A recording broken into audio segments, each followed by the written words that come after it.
Ladies and gentlemen, welcome back to another episode of Guess the WN8, where my viewers submit any players and I have to guess their stats based solely on their gameplay. It's another paid submission. Appreciate you for that. You can find out more about how to submit in the description. If you do it with a paid submission, it is guaranteed to appear in an episode. What's appearing today is a badger mushroom.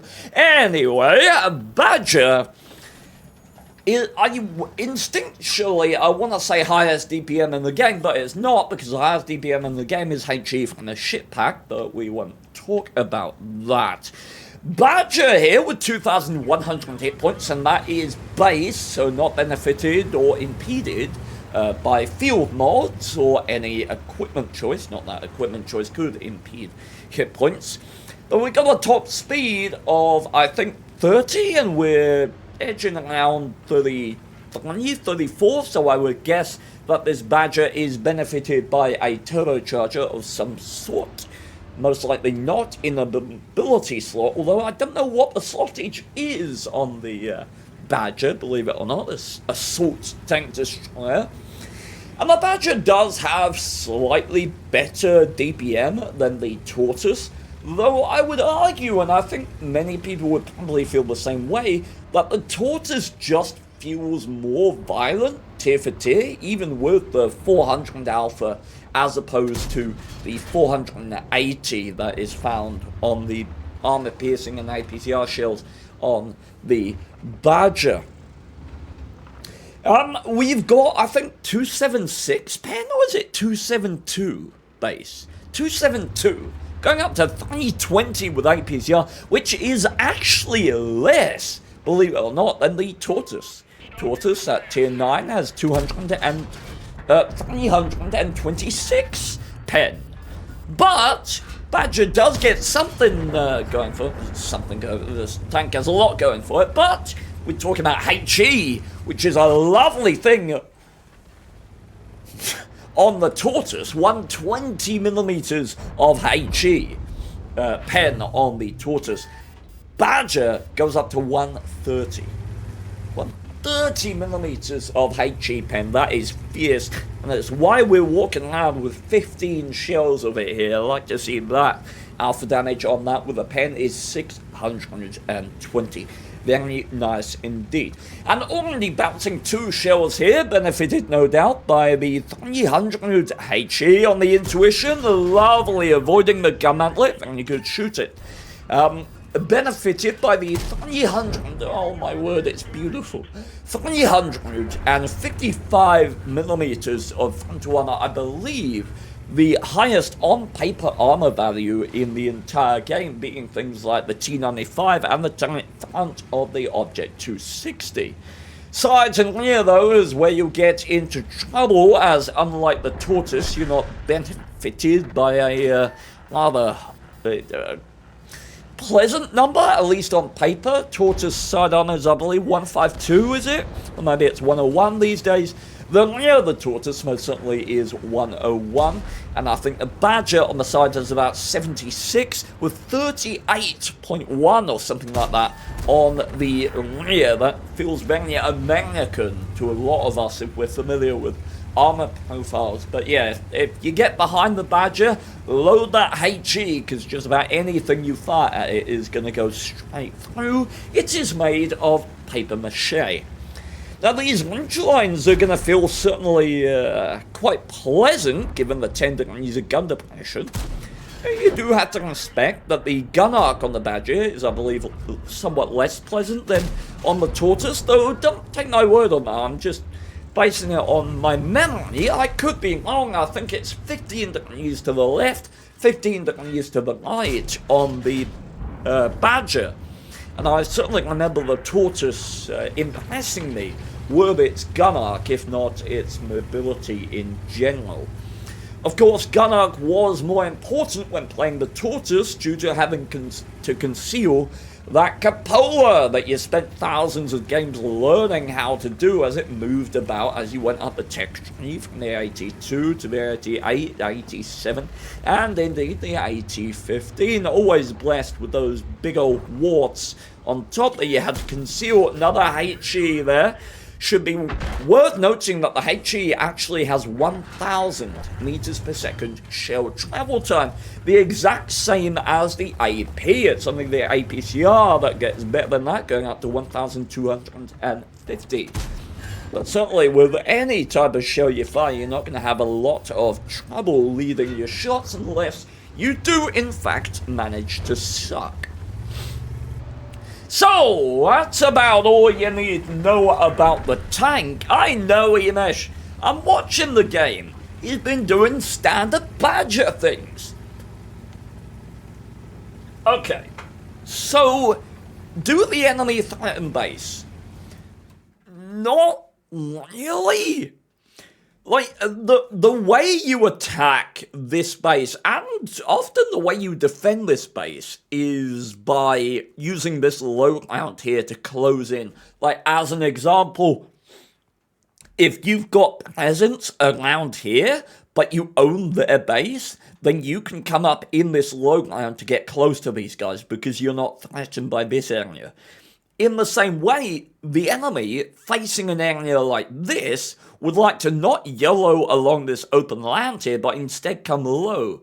And the reason why I'm not threatened by that right now is because there's a full health ship barn just kind of sitting here, which would really discourage any motion by the Kano 45 to sort of move low along here and try and disrupt these TDs.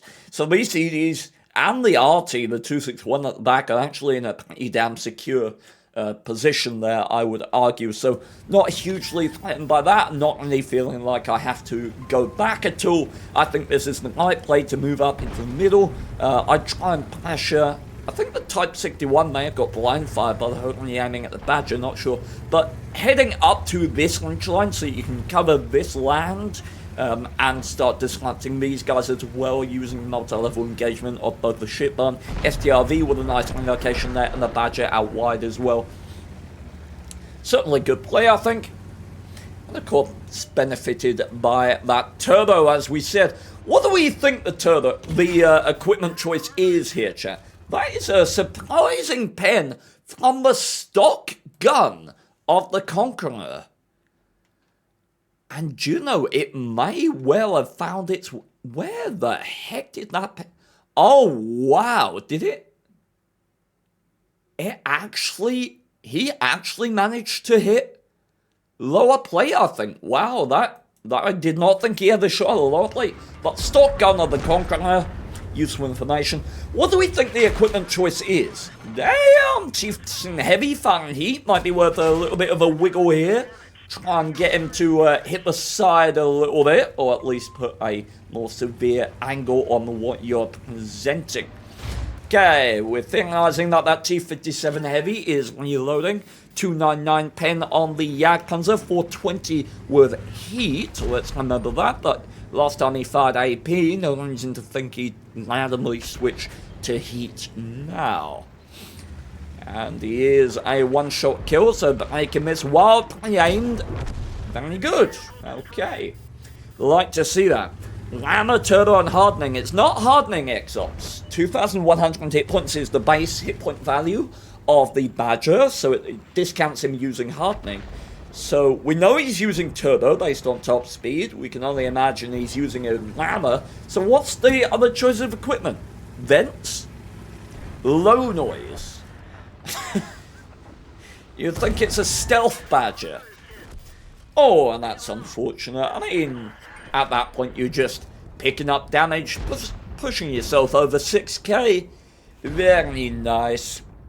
Okay, magnitude aggression, decent choice of ammo, turbo on a Badger. Not improved hardening though, and I think improved hardening is a fairly common equipment choice on the Tortoise. What's interesting is if you look at HP jumps in TDs before the rejig of the tech trees, when you still have the choice of the Jagdpanther 2 or the Ferdinand when you were pressing up the German TD line, the Jagdpanther 2 to the Ferdinand had the biggest HP jump in the entire game. Because I think the Yak Tiger had like 2,000 something hit points, and the, not being 2,100, and the Yak Panther 2 had like 1,150, something like that. So it went up like 950 or something hit points in a single tier, which I covered in one of my videos was actually more hit points than you gain by going from tier 5 to 10 in the French light tank line. Like, you got more hit points by going up one tier than the entire line, which I found quite funny. In the case of the Badger, though, and that's why I backed it up, you actually only gain 100 hit points from Tortoise to Badger. And I think that's one of the reasons that the Tortoise feels better at the tier, is because of that sort of durability difference in terms of, like, the Tortoise has a lot of hit points for tier 9. Like, it's in the upper echelon. The Badger, it kind of doesn't. Like, it's middle of the pack. And I think that does impact the feeling. Don't get me wrong, I think the Badger's a good tank, and I think it's balanced where it is. It doesn't need a load more hit points, but I think it contributes to the overall feel of playing the vehicle.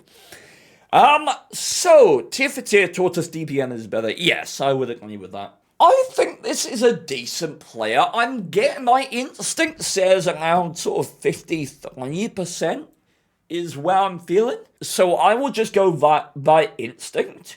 I'll go 53.71. WN8, I'll go 1,600.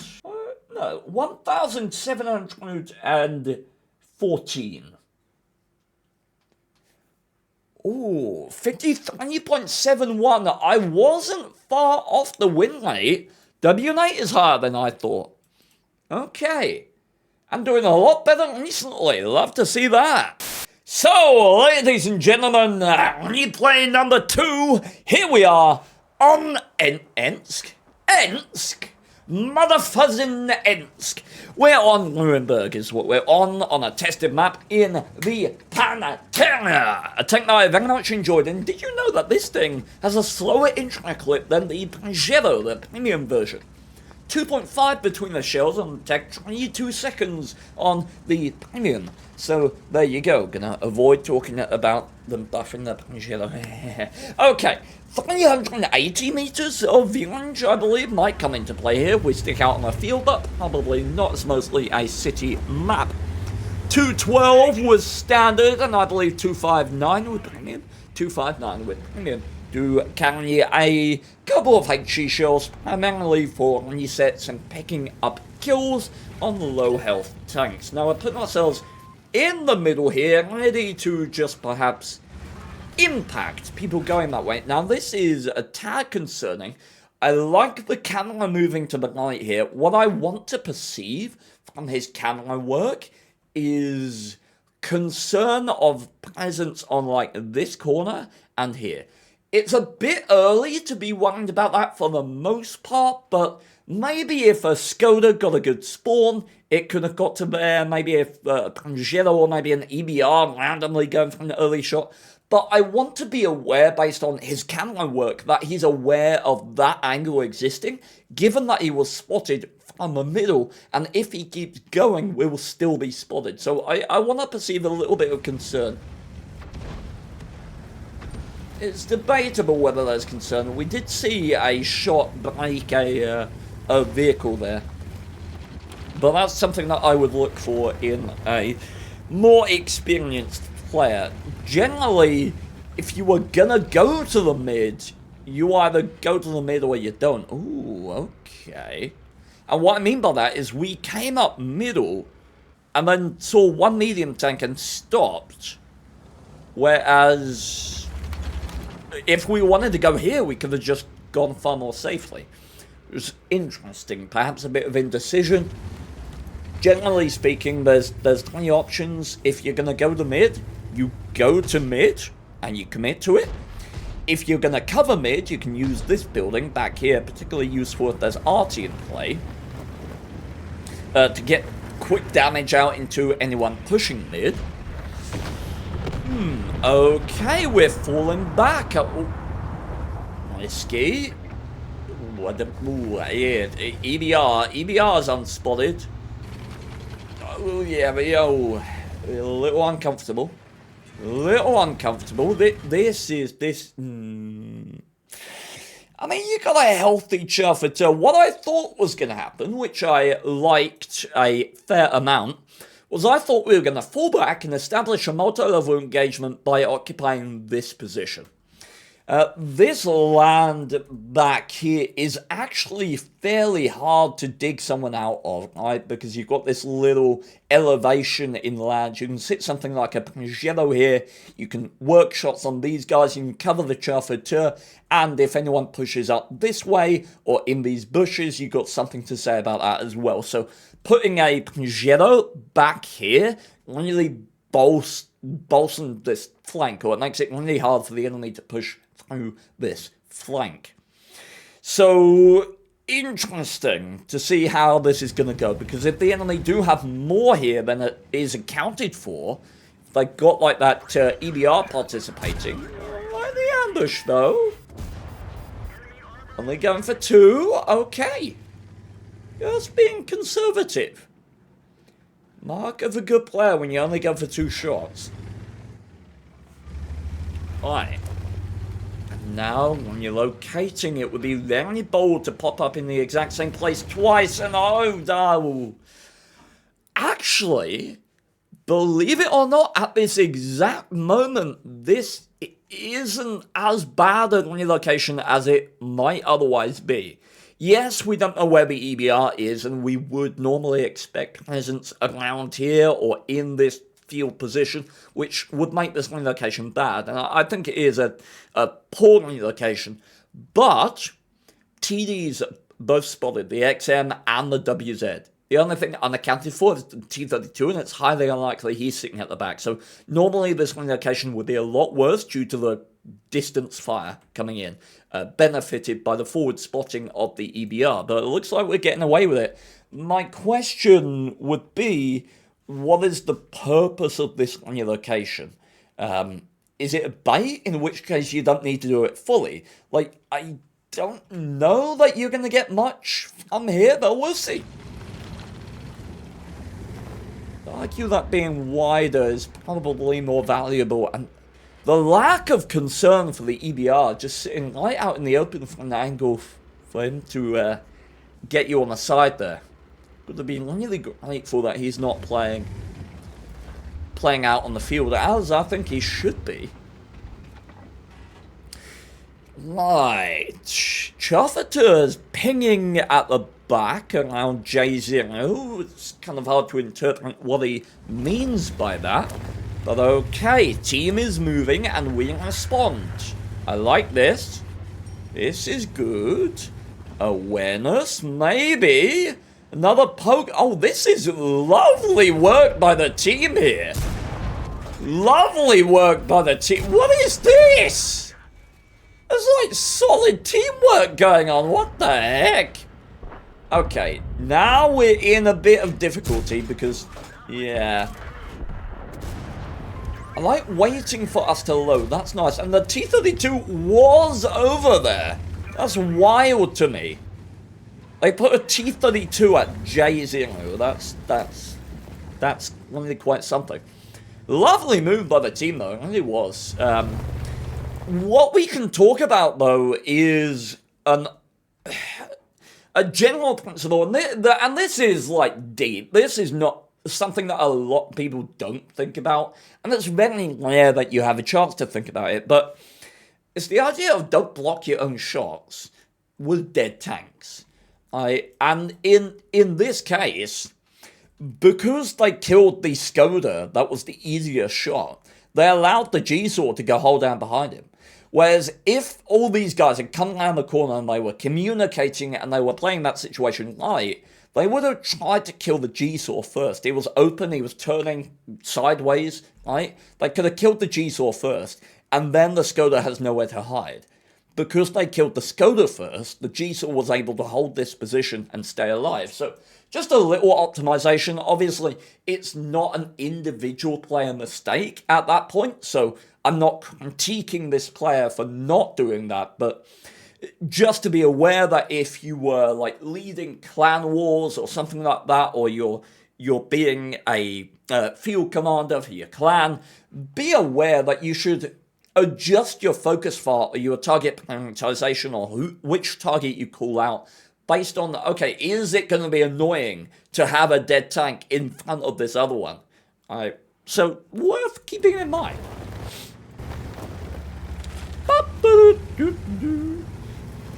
Okay. Oh. EBR, Yellow Man from Yellow Town. Feeling that 2.5 seconds between the shits. Between the shits. Between the shells. Oh, and now, enemy team is infesting this ground. We wait for the shell. Yes, we do. Oh, target prioritization. This is probably the best shot. Just because the side of a 257, I mean, it's just gonna eat your shells, isn't it? You gotta aim high and maybe like here, but it's gonna be really difficult. As for the SD1, it's probably the better shot. No, it's gonna eat it, my man. Okay, we're keeping our DPM. Nice. Wow, actually penned. Quite surprising. Penn's a second. That man must be flat as a pancake on the side right now. Worrying about the DPM again. Can't resist the temptation, but are we going to get the kill? Yes, we are. Okay. Good shell management here, I'd say. Very good shell management. In case anyone doesn't know how the Pantera, these reverse autoloaders, work when they're actually balanced, the more shells you fire, the longer it takes you to reload. That's very foolish play by the EBR.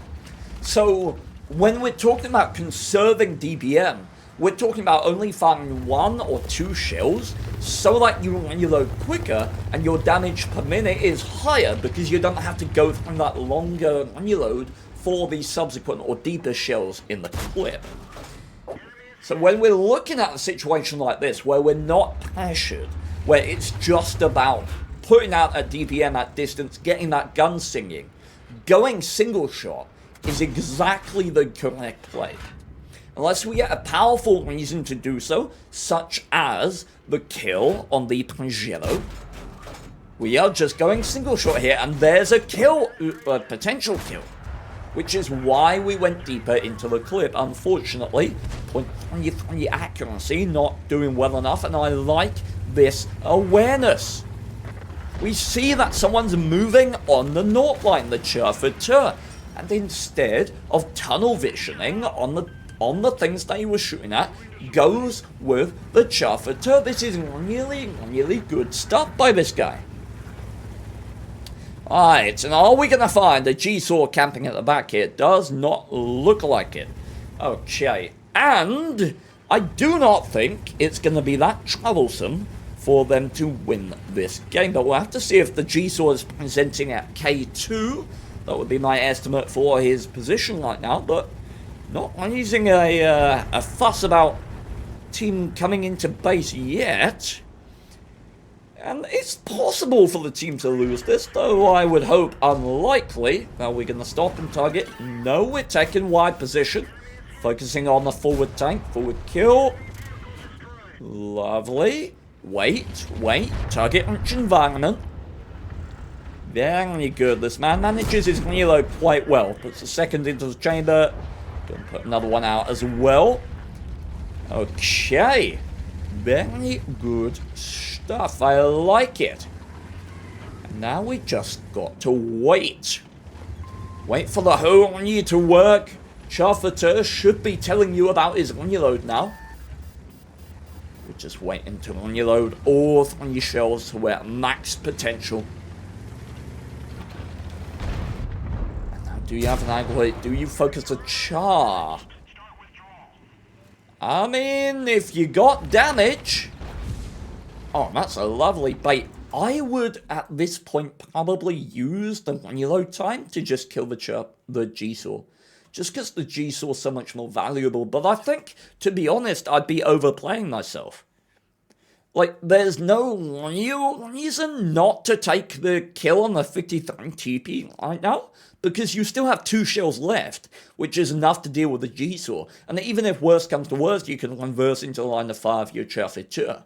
So I think it's the right call to take the kill here, and I think had I been in this situation, I would have played it badly and tried to sort of over-focus and get myself beaten up.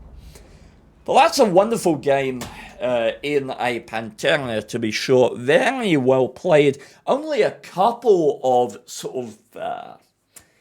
I don't even know... Can we call them missteps?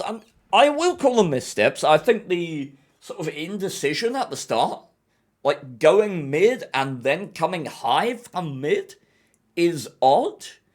If you were gonna go mid, generally speaking, seeing one tier 8 medium wouldn't be a reason to not go mid. If you were going mid to put out damage, then you would have stayed behind house, or at least looked like you were going to.